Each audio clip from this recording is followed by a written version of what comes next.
ഇന്നത്തെ ഏറ്റവും പുതിയ വീഡിയോയിലേക്ക് ഇവർക്കും സ്വാഗതം. സുമതി വളവ് കഴിഞ്ഞ ആഴ്ച തിയേറ്ററുകളിലേക്ക് എത്തിയ മലയാളം സിനിമയാണല്ലോ. അടുത്ത കാലത്ത് ഒരു മലയാളം സിനിമയുടെ ഏറ്റവും മികച്ച ബോക്സ് ഓഫീസ് തരംഗം നാം കണ്ടുകൊണ്ടിരിക്കുന്ന സിനിമ കൂടി സുമതി വളവിന്റെ ആദ്യ വീക്കെൻഡ് കളക്ഷൻ എല്ലാം തന്നെ വന്നു കഴിഞ്ഞിരിക്കുകയാണ്. 5,18,00,000 എന്ന മികച്ചൊരു കേരള ഗ്രോസ് കളക്ഷൻ ആദ്യ 3 ദിവസങ്ങൾ കൊണ്ട് കേരളത്തിൽ നേടിയെടുത്ത സിനിമ സിനിമയുടെ ആദ്യ തിങ്കളാഴ്ചയിലേക്ക് എത്തിയപ്പോഴും മികച്ചൊരു കേരള ഗ്രോസ് തന്നെ ഇന്ന് തിങ്കളാഴ്ച സിനിമയ്ക്ക് വന്നിരിക്കുകയാണ്. ഇന്ന് 40 ലക്ഷത്തിലേറെ കേരള ഗ്രോസ് വന്ന സിനിമയ്ക്ക് ഇന്നും കേരളത്തിൽ 80 ലക്ഷം 1 കോടി റേഞ്ചിൽ കേരള ഗ്രോസ് കളക്ഷൻ ഉണ്ടാകുന്നതാണ്. ഇന്നത്തോടെ സിനിമയുടെ ആകെ കേരള ഗ്രോസ് അങ്ങനെ 6,20,00,000 എത്തപ്പെടുന്നതാണ്.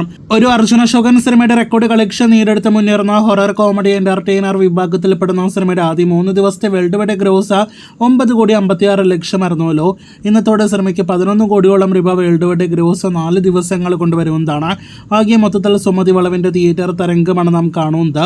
സിനിമയുടെ കേരള ഷെയർ 3 കോടിയിലേക്ക് അടുക്കുന്നു. കാത്തിരിക്കൂ കൂടുതൽ സുമതി വളവ് കളക്ഷനായിട്ട്.